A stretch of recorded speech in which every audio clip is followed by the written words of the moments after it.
This is the Rank Amateur Podcast, number 7.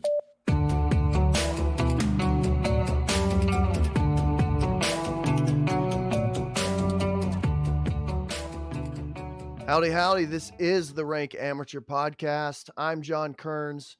My trusty co-host is Ben Wyatt.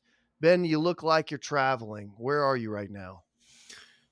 On the road in Wisconsin. Been a little bit everywhere. So I've been gone from the house since last Monday. First stop, Allentown, Pennsylvania, specifically Bethlehem, Pennsylvania, for a trade show. Then flew from there to Green Bay. Met my wife in Green Bay. Drove into Oshkosh. Spent a couple nights there. Then we stayed over the weekend in Madison, Wisconsin, and then we've spent the last 3 days in Wisconsin Dells, and I am currently sitting in Milwaukee. So that's where I'm at right now. Well, all right then. Really quickly, thoughts on Madison? My father always told me that Madison was his favorite college town. I've never been. What'd you think? I think your father was on to something. I think it's a Chattanooga-esque experience, but a little different, a little better. The world's most bikeable town, supposedly, and we got all of what we wanted. We were on bicycles. I think we rode a total of, we'll call it 35 to 40 miles on bike over 2 days. Extremely bikeable bike routes around the bodies of water, and really walkable town too. So really nice. We got out, had some great food, got to see some pretty cool things, and the University of Wisconsin, Madison. That's the main campus, the Badgers. So we took it all in. It was cool. We had great weather. It was in the 60s on Friday and in the high 70s Saturday and Sunday. And we actually, so that's actually the capital of Wisconsin. The weekend we were there, on Saturday, was the opening of the world's largest farmers market. So we were able to get out there and see a little bit of that, and it was pretty good. It was pretty good. But yeah, A1 on the town. Yeah, excellent. Man, as for me, I've continued to lay low a bit. I've had some family in town. April showers have arrived to the Tennessee Valley, and that comes with its, yard work and all that. So, a lot of what we have been up to has been sort of, filling up our batteries for what's going to be an onslaught of activity between here and I think we're pretty good in program through the 1st of June. So that's what we've been working on, and a lot of that programming that we have coming up is will yield conversations here on this podcast. So real looking forward to getting into that. We're going to preview some of that today because we have our first sort of expert guest on the podcast. So my lifelong friend, a guy I grew up with, Matt Snyder, is going to join us and talk about the basics and the why of fly fishing. And we actually just recorded that conversation. It was a lot of fun. And I think the main thing we've learned is that we want to do a chapter 2 and a chapter 3 with Matt because it was such a good conversation. But before we get to Matt, Ben, what have we learned? Well, this week, I hate to be redundant, but there is another point to make about ham radio. I was watching a video from the ham radio crash course, of which I've shared before, and they've got a recent video. It's a short one. It'll kind of give you a little taste if you haven't seen it already, but the video is titled "Ham Radio Saves Off-Roading Family." And like I said, about a 5-minute video, but what it goes through, a family out in the wilderness, just going out for a day trip, completely unexpected, stranded, no cell coverage, no ability to call for help. They were miles in the wilderness, significantly far into the wilderness. And luckily, The father of this family had installed a mobile ham radio unit in the vehicle, and so that was their only way to call out for help. And I won't give away all the details, but essentially, him being able to get a transmission out. You had the other hams, playing radio, listening in on certain frequencies and repeaters, and he hit the right repeater. Somebody was able to hear him, but only heard him faintly calling out for help, and then immediately jumped into action. Was able to relay the message to other hams who tuned into the frequency and started to listen. And um, actually, another station, right? So another ham operator was listening and caught the guy's second cry for help, was able to alert the range or the park ranger and relay the information, and actually got the park ranger to the coordinates, and they were rescued. And these are things that you just don't hear about on TV. And this week I thought, hey, we've been talking about ham radio. I've been giving you a hard time about getting your license, so just wanted to share that one because that was a really good example of what you wouldn't expect, and it turned out saving their life. Excellent, excellent recommendation.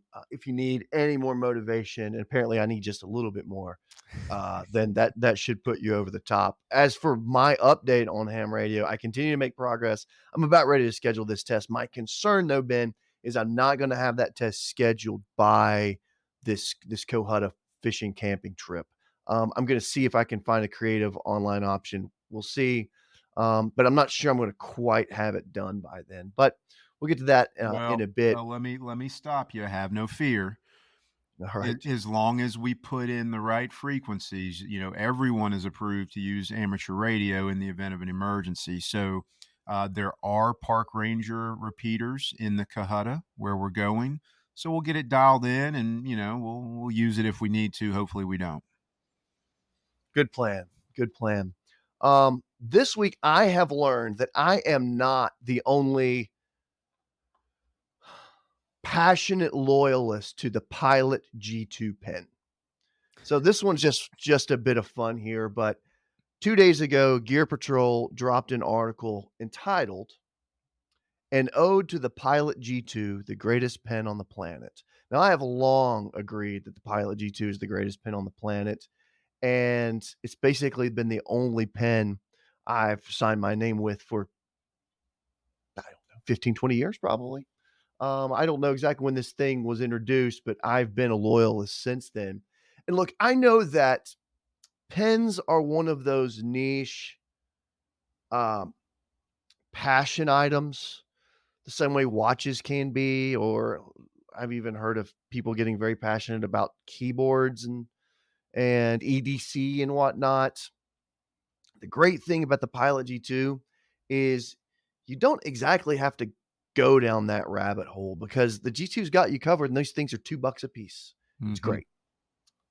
Having said that, I was a little disappointed in this article that there was not a reference to my personal favorite ink thickness, the 1.0 millimeter. That's the one I prefer. Hmm. Um, but apparently there are advocates for the point 0.7, the point 0.5, and apparently there is even a finer tip available on the G2 that's a pretty rare tip. So I guess there's a collector community for Pilot G2s too. But my trusty 1.0 millimeter G2 pen is my go-to, always will be, and I'm more than happy to sign my name to this Gear Patrol article. Very well, very well. You got to have a trusty pen. That's right. Hey, real quick, before we talk to Matt, I want to mention something real quick, Ben. The Rank Amateur podcast is sponsored by Hop Passport. It just has a quick announcement to make. We are in the final bracket of March Brew Sanity here on April 17th. What we have is a final pairing between Common John Brewing, which happens to be a Middle Tennessee microbrewery, and Upper Peninsula Brewing. Now, I'm not familiar with Upper Peninsula, but I'm willing to wager that is a Michigan brewery. Mhm. But here it is. This is the national championship. Craft beer enthusiasts, voters are the only ones that decide who's the national champion. And the national champion is decided by you going to hotpassport.com and registering your vote. In the coming days, we're going to know who is 2024's national champion for March Brew Sanity. So head over to hotpassport.com because they are the company that believes that you should drink local and that local is wherever you are. Hey, Ben, let's have a conversation with our mutual friend, my lifelong friend, Matt Snyder. We started talking about fly fishing in the last episode, and it's not good enough for us to say, okay, we're taking up fly fishing. Let's find a body of water and start, throwing hooks around. That's not going to get it done. So let's talk to a few experts. We got some folks lined up. Matt Snyder is the first of these. And we actually just recorded this conversation. It was really neat to hear from someone that I've known for a long time and see him impart his wisdom, particularly onto you as a first timer. But it's just great to catch up with Matt. So without further ado, let's have a conversation with Matt Snyder. Matt, how goes it? It's been a minute. John, it's great to see you. And thank you for inviting me on your podcast. Yeah, absolutely. So I think we all know why we're here, but just really shortly, I guess a little bit of history is in order. As we've talked about on previous episodes, I've done a little bit of fly fishing in my life. Um, and in that context, I've only ever had one teacher at all, and that's been you. You kind of showed me the ropes, in the early days, but you go back way before that with fly fishing, and that's what we want to talk about. We want to understand more about the why of fly fishing and the basics. So, with that, real quick, I just want to give you a chance to introduce yourself. Matt, who are you? Where you come from? What are you up to? Matt Snyder, I'm a Tennessean. I live in the Southern Appalachians, which is a great place if you're a fly fisher. And am from everywhere from the Tri Cities down through Knoxville and College and in Chattanooga now, living and residing the last 14 years. And love to get out and enjoy water quality. I'm a water quality enthusiast. It's my hobby ties into my day job. Yeah. So Yeah, that's right. So, you and I have been on the water a small handful of times. I can say that I have also had to decline your invitations to go out and get on the water more than I'd like, and that's something that we need to correct. But let's talk about the hobby itself and the why of it. How did fly fishing find you? 15 years old, birthday, got a rod and reel, little 7.5 foot rod, fly rod and reel combo. Came with a basic set of flies, some leader and some tippet, and some floating, and little bit of instruction from my father.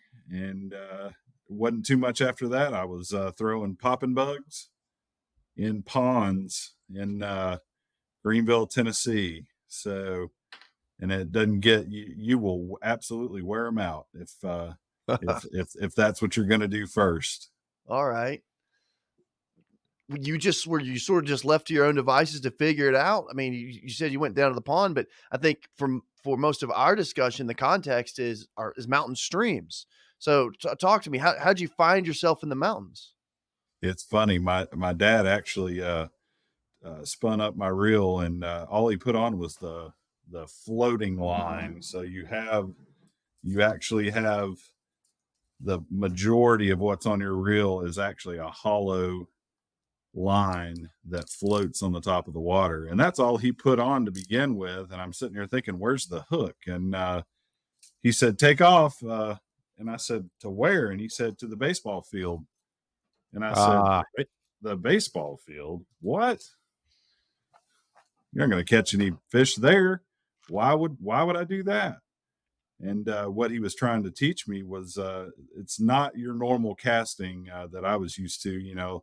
Like you go out and you learn with your papaw, mamaw, uh, with a a bait caster or a spinning reel, you're actually working a presentation uh, on top of the water, but not always on top, and we'll get to that. Before we move on, so I'm a amateur bass fisherman, and it was all I could do to move from the spinning rod to the bait caster. So you're telling me that this is potentially a step above the bait caster, which tends to dominate most folks in the bass fishing world. So maybe walk us through that presentation and how you're going about it and what the differences are. Okay. Well, there's absolutely nothing wrong with a cane pole and some crickets or some worms. That it's just a little bit more involved. There's a little bit more activity, and there's actually a style of fly fishing that just utilizes uh, just a short section of floating line and tippet, and it's called tenkara. But and there's and nymphing, but um there to each his own, and I think there's a lot of art, there's a lot of rhythm to the cast and to reading the stream and presentation in fly fishing is what's going to cause the trout to be attracted to the particular fly that you're throwing, whether it be a dry fly or a wet fly. A dry fly being the fly that is floating on the top of the water, and the wet fly being the one that floats just under, maybe just above, bumping the rocks.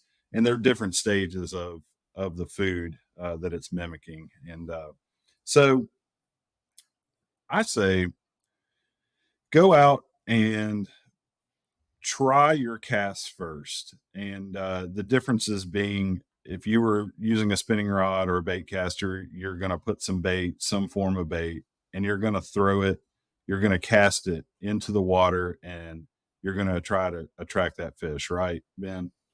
Sure. Sure. Hopefully. Hopefully.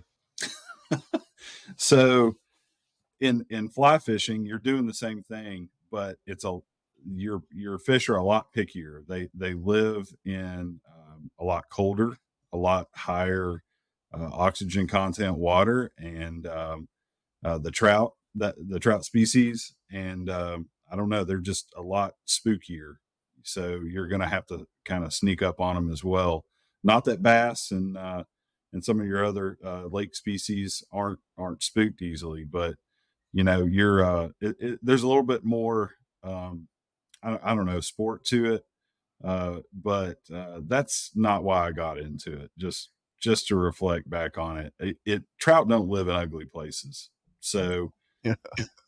you, you're out there to enjoy yourself, to shut your eyes and to listen to that stream, and hopefully bring that bring that stress level down. Well, you touched on trout not living in ugly places. So, again, I know at least I have a decent idea of how to, find a good spot, if you will, when it comes to specifically largemouth bass on a body, lake water, right? But, tell us about a new body of water. If I'm a new angler, what am I looking for? What are some of the considerations? What tells me that this is the spot, or at least, hey, let's try here? So you're going to want to go for cold. Cold equals high dissolved oxygen. You can't get a lot of oxygen uh, into warm water. Once it gets to about 70 degrees, you're not going to have trout. You're looking in that 56-degree range, just like it is right now. And you want it to be clean and clear. And that could either be a tailwater being below a dam, or a freestone creek. And I'm partial to both, but I think freestone creeks, they're just art. And if you're not catching anything, you can take your camera out and get some good photos and enjoy your day, whether the fish are biting or not. So, R say more about the Freestone Creek. Are you talking about just the natural creeks that are formed by, mountain runoff? Just Absolutely, okay. absolutely, John. The your national forests, your state parks, your wildlife management areas in the southern Appalachians. Georgia, North Carolina, Tennessee, Virginia, South Carolina, and I'm sure I've missed one. They all offer trout waters. And if you're going to go out and get on a trout water, visit your regulatory agency in your state first. Find out what your regulations are, of course, and get your proper permits before you head out. They do have some free fishing days, and that's a good time to get started. And they're also readily available locations where stock trout are, and you're going to have a lot more fun if you're catching fish. And there's no shame in starting catching those stockies to begin with.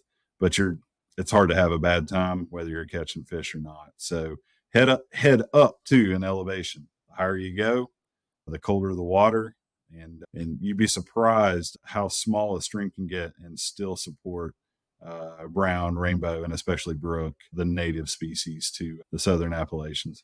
That's an element of this that has always sort of, uh, mystified me. This idea that these tiny little streams and creeks, in these steep mountains where it just they feel like you could step through them and not get your shoes wet. Nevertheless, they support these trout species. That's always sort of vexed me, and I've never really understood, which of these streams is eligible for fishing. And pay attention to your watershed. Get into there's you United States Geological Survey, USGS. Look at your water quality map on USGS. Check the stream flows. Check the stream depth, and your perennial creeks, your watersheds that dry up portions of the year, which are marked, aren't going to support a healthy habitat year round. They may support some stock trout, and that's fun. But when you're really searching for those good trout streams, uh, get get off get off the beaten path a little bit. Um, put the work in, put the exercise in. You're going to feel better, and you're going to find a lot more trout because you've worked for it a little bit. Do you have experience with fishing farther afield than just here in Southern Appalachia? Absolutely. A little bit of northern New Mexico and some steelhead, some cutthroat, and it's very similar. Same approach. Go visit your local fly shop wherever you should wherever you go.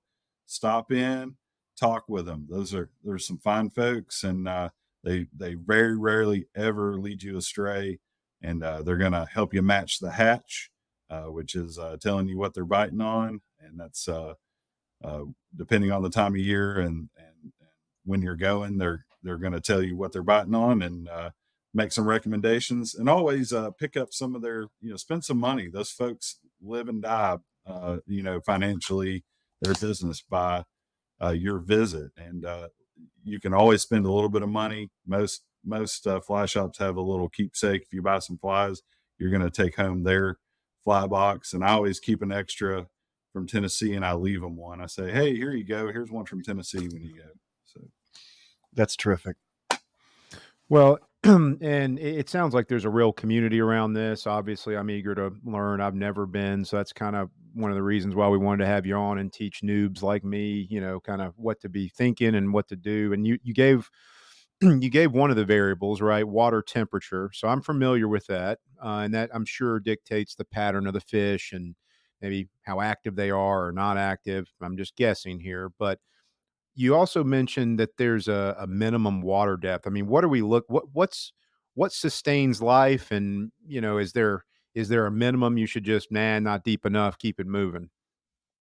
I've uh, some of my earliest, best trout memories are living and working with fisheries staff, rangers in the Great Smoky Mountain National Park, and I could not believe where a couple of good friends that I met there took me in 12 inches of water on tributaries along Newfound Gap Road, very high, almost to the top.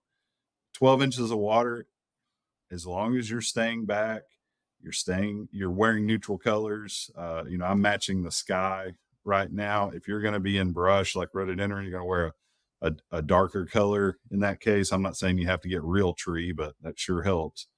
but they can see you, and you're always going to be downstream of them. And if you throw and you've got your first cast counts, remember that. Take time, take your time, because that first, you're only going to get a certain number, and first casts are very special. So first, second, third cast, and your presentation, get that get that dry fly, if you're using a dry fly, to set up on top of the water. You want to be able to see it, and use a little floating. Put a little silicone floating on there, dry floating. Take the time to really get set up before you throw it in there, and it's going to pay off. I get super excited, and I go running out of the truck, and I can't wait, and I run right out in the middle of the creek, and I scared all the fish away. So, just a piece of advice there. Interesting. Well, you mentioned they can see us. So obviously, you don't want to get your first cast hung in a tree and yo-yoing it out of the trying to get it out of there. So, is the best way to approach from downstream, upstream? And how are we getting to the spot? How are we making our approach? Well, when they took me the first time up that high, we didn't take a rod and reel. We walked out there, and we stood in the stream, and we picked up a rock, and we scraped our hands along the bottom just to see what we could get off of there. And you're gonna get some little midges, some little pupa stage. You're gonna get some uh, nymphs, and you're gonna see the size, and you're gonna see the color, and that that really was a lesson to me, that it's more than fishing. It's learning the biology. And I've never been a big fly tire. I'd rather be out fishing, but it looks like fun, and I've tried it. I'm huge. I got big fumbly fingers, so I'm not too good at it. But going out there and getting in the creek and learning what it is, what the food source is first, there's I recommend that. And you don't have to know exactly what it is that you're looking at. Just size, color, and then pay attention. In the morning, in the evening, they're going to have a hatch, and those bugs float to the top. They dry their wings off on the top of the water, and then they fly away. And that is the hatch that you're trying to match and you're trying to mimic. So that's the best time to fish is when those hatches are coming off, depending on the moon phase and whatnot like that. So get out there, pay attention, spend some time. I know John and I both have Boy Scouts background. I don't know if you do, Ben, but I remember Gotta make it environmental far, but science. yeah, Yep, yep. I did. Yeah, you had to sit out there and keep your journal and environmental science merit badge. Remember, you had to pay attention and write in your journal, what did you notice? That always comes to mind when I'm out there uh, early in the morning finishing my coffee. Just finish your coffee, before you start. So That is one of the most sage pieces of advice I believe I've heard in my whole life. Great. Uh, Matt, talk to us about casting. It before I ever touched a fly rod, I was intimidated at the sight of it because I saw these folks, doing this what seemed like very technical motion. I likened it to like the banjo of fishing, right? It's just so technical. It seems so precise. It seems so foreign to me. Now, since I've learned a few things and I guess I'm serviceable at it, but Ben's never touched a fly rod before. What do you need to share with him about casting? less is more. Less line out is more. That was the best piece of advice that goes through my mind all the time when I'm not catching fish. So you're going to pull out just enough line to maybe get twice your rod length. If you're fishing a 9 foot, pull 9 feet of line out. You've got a 9 foot leader. Probably you probably have, and the leader is your tapered leader or your weight forward leader. It's the size of monofilament, and it goes from fatter size at the end that's tied to the floating line down to just minute, teeny tiny, where you're attaching to your fly. And so it becomes a trick of what fly you're using, and if it's too heavy or not. And I guess the only way to talk about casting is try that. Only have floating line on your rod, lay it straight out, and lay about to start out, lay about double the length of your rod out. You can do it on the grass and pick the tip of the rod up. What's that line going to do when you pick the tip of the rod up?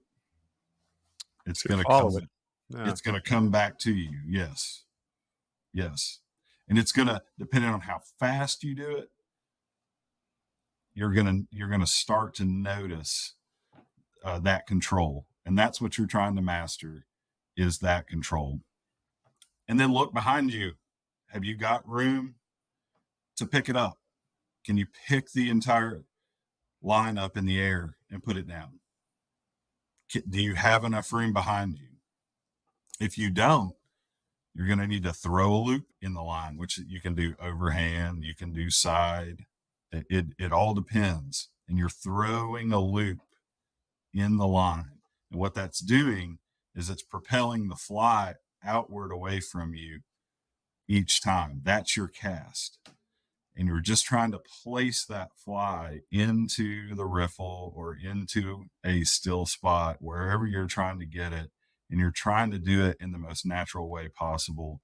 Typically, you're trying to not have extra line, because all that coiled up line and everything, the fish can see that. They can see the riffles off of it. If you can keep your line out of the water completely, that's a strategy sometimes, especially in your smaller creeks.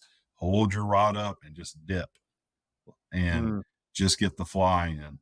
But if you're out there and you're got plenty of room, you're out on the Hiawassee, you're on the tailwater of the Clinch, you're on the South Holston, and you've got room to let it fly, there's just there's a rhythm to it. It's not cliche when you see it in the movies, but you're gonna pull more line off of your reel, and each time you false cast behind you, you are feeding that line on your false Mm. cast. And there's a way to do it when you let it go as well. So it's a two-handed affair. You've got your rod in one hand, your dominant hand typically, and you are working the floating line with your left hand. And some choose to pinch off the floating line with your dominant hand, or you can let it free. I'm kind of a two-hander. I like to feel with my other hand, but it kind of depends. You get fatigued during the day. What you're doing is you're throwing upstream and you're following it down. You're following it down, and put your rod tip down. If you put your rod tip down, the more natural your float is, and you're going to start to watch that that bow in your line work itself out, and you start to realize that when you run out of line, that fly is actually rising in the water and coming to the surface when you run out of line. And that's an unnatural float, but sometimes that little bit of rise will attract them. I know it's unnatural, but there's different theories on that. I'm not a guide by any sense of the imagination. I've just been doing it a while, but a lot of times they're going to hit it as soon as you present it. That's when they hit it, and there is no rules. You can throw downstream, they'll hit it then. You can throw upstream, but the rule of thumb is you fish downstream to upstream, but there's no rules. Well, that's that's pretty helpful, because I see a lot of this two-handed action, and I don't know if I need to be pinching it, and so I think you've explained it well. So you know, let's get into the good part. Like, if we get lucky enough to see the strike, maybe walk us through the different types of bait. You mentioned dry flies. You mentioned wet flies. You know, they can hit it right when it lands, but what are you looking for? What's the expectation with the dry fly, with the wet fly? I mean, in bass fishing, sometimes you're dragging a jig, across the bottom, and you're really looking for that. So when do you expect the strike, and do you feel it? Is it noticeable? Absolutely, and the better you get, the less help you need. As far as, like, it's like the training wheels on a bicycle. And the very first time I went fly fishing for trout was a tailwater with my Uncle George. And The first thing you do if you're taking your nephew fly fishing, of course, is you get him all decked out. You give him your rod because you're so proud of him, and you get him all set up. And you give him the same spiel that we've been talking about, but then you hand him a cigar and you light it, and he burns his tippet off and has to retie on his fly several times as he turns green in the river. Yeah, that didn't. I'm not speaking from experience there, Uncle George. If you're watching, yeah, thank you very much. I appreciate that, Dad. I know you laughed at it too. So, but anyway, so your fly, and I've got the wet fly here. This is Pat's rubber legs. I've got it hooked here on the keeper, but about 12 to 16 inches, and I'm fishing a little deeper on this rod. You're going to have a little pinch on, and the environmentalists are going to kill me, but I use the foam ones just because that's the very first one I ever used, and I just use the little pinch on strike indicators, and they make reusable strike indicators, and I should really be using those. It's just a habit that I've developed because that's the first kind I ever used, and that is what you're going to keep your eye on. Of course, you can't see your wet fly because it's below the surface, and you want that wet fly to maybe bump the bottom, but you want to set that strike indicator about the distance of the depth of the water, maybe a little bit more, and that's what you're looking for. And usually about a third of the way through your float, depending on if you're directly in line with the water, if you're directly parallel, is when you're going to get your strike. And you're looking for those riffles. You're looking for those eddies. I was really surprised. I threw just in water I thought was too shallow for a fish, and my uncle's yelling at me, "You've got one! You've got one!" I couldn't even tell I had one on, and so it takes, someone there. I'm telling you now, pay close attention because it looks like it's just dancing around in the water, but you've probably got a fish on. Don't jerk the line out of the water. Just lift your rod tip up because you won't have to recast. If there's nothing on there, just put your rod tip back down. It'll go back to natural. So, and then when it runs out, you want to strip the line. You're stripping the line back in and leave yourself enough weight outside of your last eyelet on your tip to do your false cast and get your line back out there. And you're doing two things when you're dry fly fishing. You're drying out your fly when you're false casting so that it's got enough air trapped in it where it's going to sit up on top of the water real nice when you get that spot that you want to place it. But the wet flies, you don't have to dry them out. You just strip it till you get it where you want it, put it back in. Don't get rushed. Don't slap the water. Try and be as natural as you can. Very cool. Matt, question. To me, what's become the most frustrating part of fly fishing has been, when you're kind of off season for a while, you go through the winter, you haven't been out on the water, or at least I haven't. I feel like I have to relearn knots every spring. Tell me, for an absolute newbie, can we get away with knowing 3 knots really well? What's the best strategy here? Two, really. Now that they make a looped leader that you can just hook to your loop floating line, the nail knot is no longer required, and that's your hardest one to learn. But you can. I just use a double overhand knot for tippet to leader. I use a 5X and a 7X, and you can use the surgeon's knot is a better knot. And I'm just not as good at tying it when I'm standing in the middle of a creek. And then you're forgive me, I don't know the name of the very first the knot that you tie the actual fly on. It's where you go through the eye, twist it a couple times, and go back through the loop that you've created. That's the knot I use to tie flies on. It seems to work well. I've had guides tell me, "Oh, that'll break," and I'm like, "Yeah, it's worked for me so far." So, yeah, but three knots, 2 knots, and you're good to go. Just practice them a little bit with larger rope. So try it with a little bit bigger rope before you start with a monofilament, and I'm just hoping that I can still see the um, see the line in 10 years. I think that's going to be one of the things that getting older and having more time to fly fish is you're going to be fighting an uphill battle trying to tie those things on later. Matt, let me ask you this: Can you, you know, slow poke bass fisherman here? Can I get away with a Palomar knot? Is that something Yes, we can use? Okay.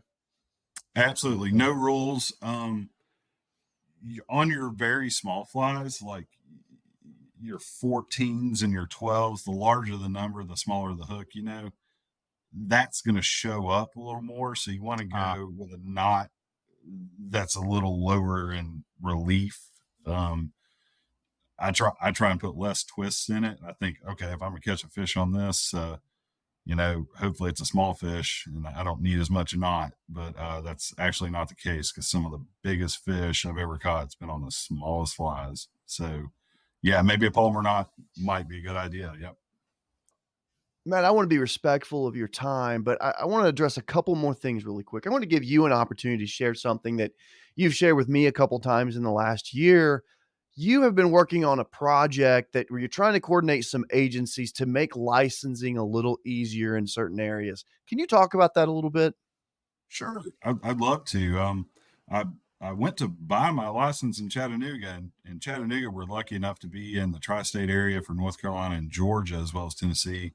So, in just an hour's drive, you can be fly fishing in three different states, which means you need to be cognizant of three different sets of license requirements, regulations, and you also can be on the same body of water and it change regulations. So I thought, hey, I'm going to reach out to the regulatory agency, whether it's in Georgia, Tennessee, North Carolina, in this case, and ask, hey, would you possibly entertain a license like the Great Smoky Mountains has, where you can buy either Tennessee or North Carolina's uh, fishing license with trout stamp, and it'd be honored on either side of the park. And some folks were very helpful and agreeable, and understandably so. Some regulatory agencies saw that as a potential loss in revenue, and that was not the intention whatsoever. I get that worry, and you want to protect what little funding you have. So when I reached out to the actual states themselves to inquire, they recommended that I build rapport. And I thought, well, what would be a good way to build rapport? What do these agencies need? Well, they need a tool, and that tool is GIS, Geographical Information Systems, and for streams, and not only the stream itself, but maybe some data on that stream, maybe some counts from biologists, and a lot of times the state has that information, but it stops at the border. It's frustrating.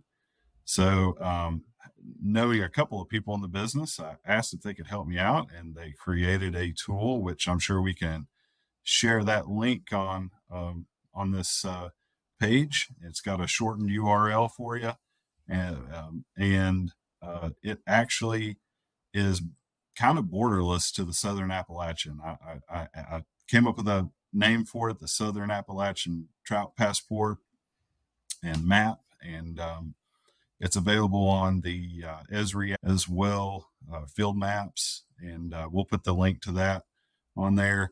Uh, Peruse it at your heart's content. You've got some tailwater information. It's predominantly geared toward trout fishing, so a lot of trout streams. You will have other stream information on there.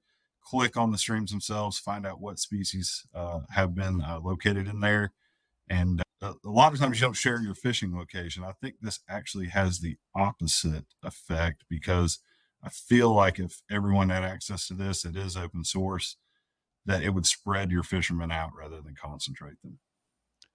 That's Man, kudos to you. That is a brilliant act of service and passion there. I can't tell you how much I admire that.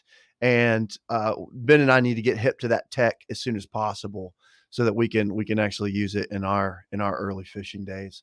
Um, Matt, let's get into the home stretch here. Final words of advice. I want Ben to understand why I have come to enjoy this hobby, why you love it so, I want him to succeed. I wanna wet his whistle enough to make him wanna go back out there. What do you think he needs to be thinking about to accomplish that? Well, think about wet wading. You don't have to buy a lot of gear, Ben. You need some of the best fly fishing I ever had was the rod already set up, my hat where I threw my floating in it, put my hat on, threw a couple of flies in the hat, and hit it. Wear some sandals, get wet, enjoy the scenery, and catch a couple of fish. And those are the best days on those hot days. And you're trying to find reprieve from the heat, beat the heat in the south, go high, and just enjoy yourself, getting those cold, clean, clear creeks, and enjoy it.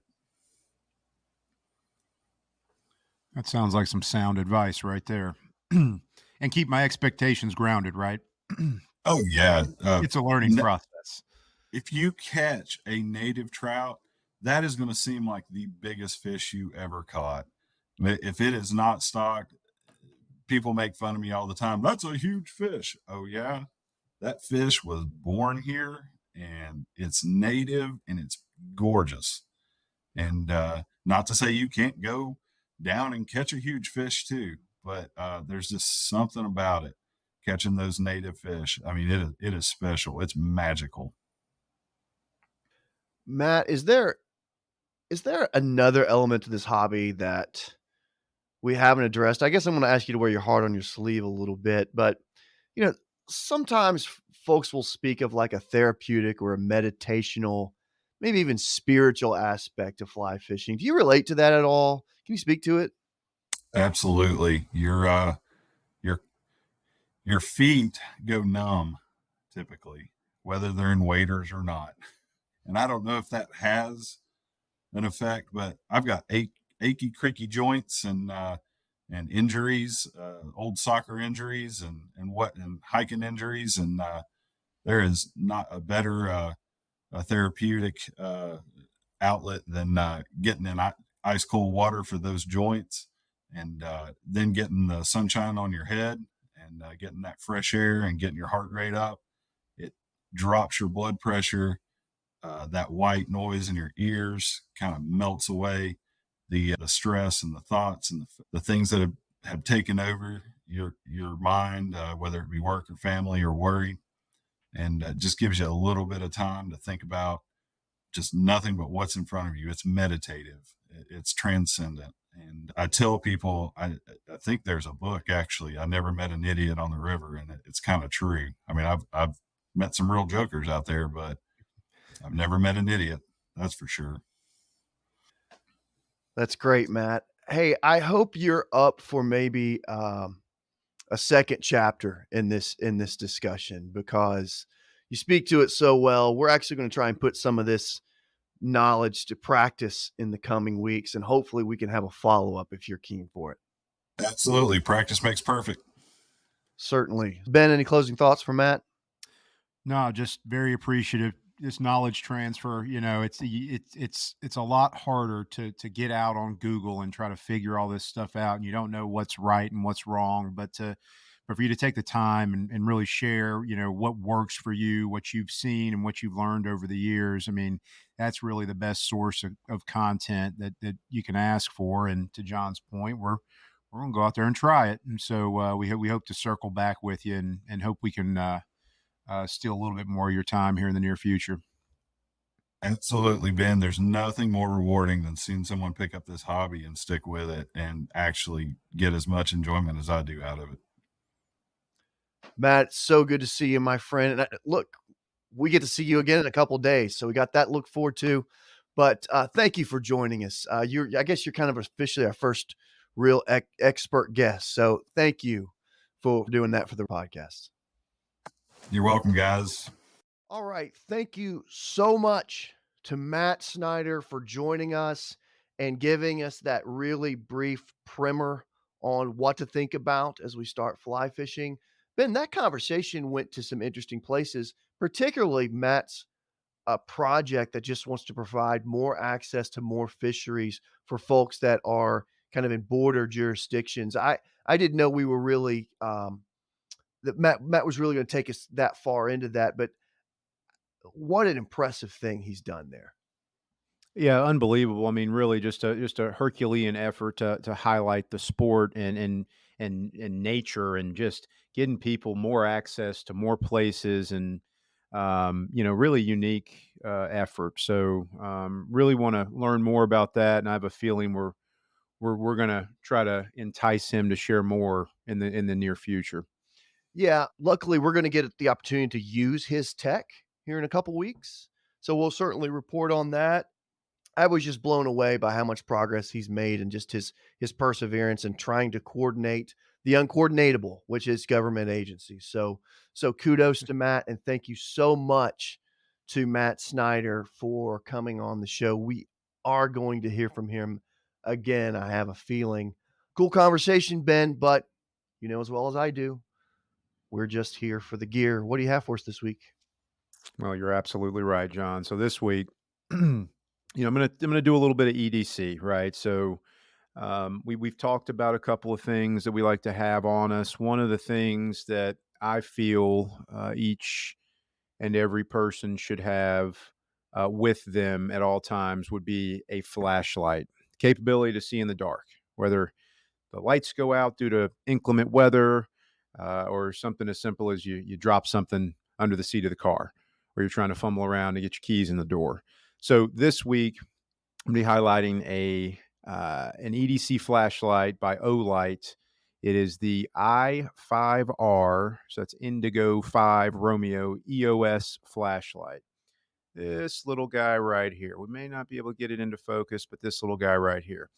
Um, 300, I believe it's 350 lumens. Let me make sure I'm telling the people correctly. Right? But you also have a low setting as well. So a double tap gets you to 350 lumens. However, you do have a small, I believe, 15 lumen, or somewhere around that range. So it's great for a high beam. It's great for just enough light to, like I said, get your key in the lock. John, if you recall, we were out eating at a local establishment on the water, and we were summoned to a catastrophic event where a lady fell down the riprap and needed to have a pretty complicated rescue, and there were several minutes before rescuers were on scene, and this was the flashlight that I was able to stand. I don't know, what would you say, 50 yards, 40 yards away, and highlight and give some of the first responders some lighting from there. So it packs a punch. You can use it as a legitimate flashlight, but it's small enough to fit in your pocket and carry with you every day. But I would say the most important or the best feature that I believe this flashlight has is that it is rechargeable. It is a rechargeable lithium, so it comes with a lithium battery, but it's also the same size as a double A, and it will run off both this rechargeable and a straight up Duracell or Energizer double A. So you've got that ability to recharge on the go. But if you don't have the ability to recharge it, you can pop in a standard double A you might have laying around. So gives you a lot of versatility there. And I'd say the last feature that I'd say is noteworthy. It's got a pretty unique reversible clip, and what that allows you to do is put that on the brim of a hat and use this in a pinch as a headlamp at night. There you So can't speak enough about it, as you can hear. I'd say that's the one to go with, the Olight i5R EOS. Yeah, add to cart, as they say. This is a good tool, and that evening that you talked about, where you put this to use to help someone that was had a first aid emergency.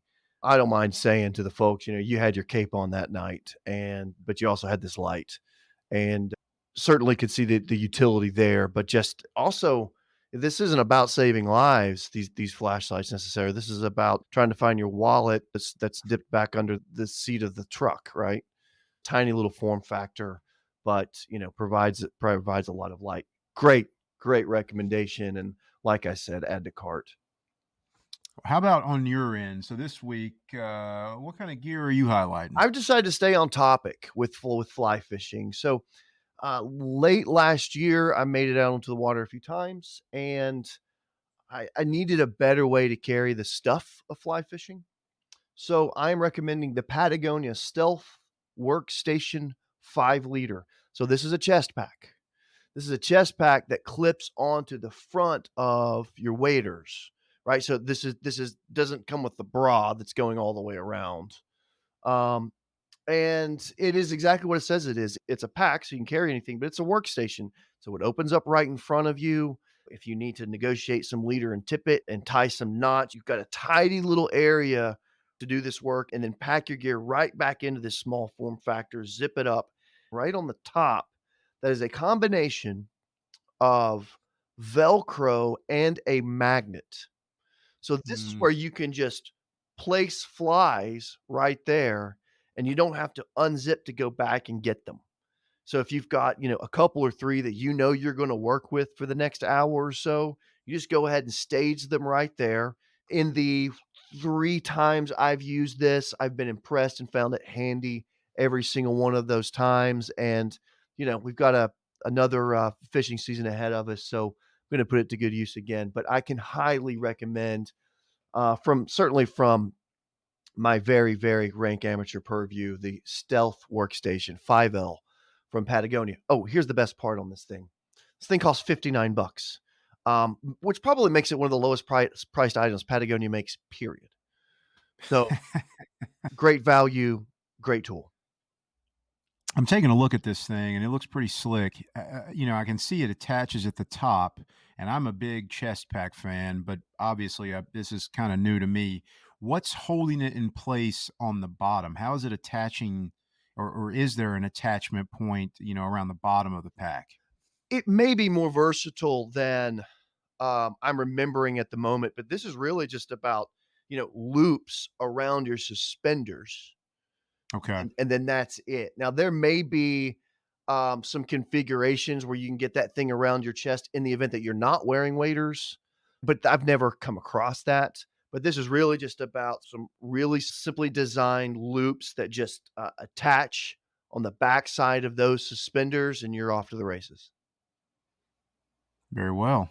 Looks like an add to cart item. Yeah, hey, Seeing as I'm getting ready to purchase some waders myself. that's right, and we're gonna be find ourselves on the water in no time, and there's gonna be a lot more discussions about fly fishing, what we like, dislike, what we found frustrating, and then if our whistles get wet enough, we'll get to report the same way Matt just did and talk about how wonderful and how passionate we feel about fly fishing very soon. But I think that's an episode. I know you got some traveling to do, and I'll let you get some rest. Hurry home, travel safe. You have been listening to the Rank Amateur Podcast. My name's John Kearns. My co-host has been Wyatt. If you'd like to get in touch, you can reach us at rankamateurpod@gmail.com. You can find photos related to these conversations on our Instagram account at rankamateurpod. And of course, major thanks to the great team at Hot Passport for their support of this podcast. Until next time.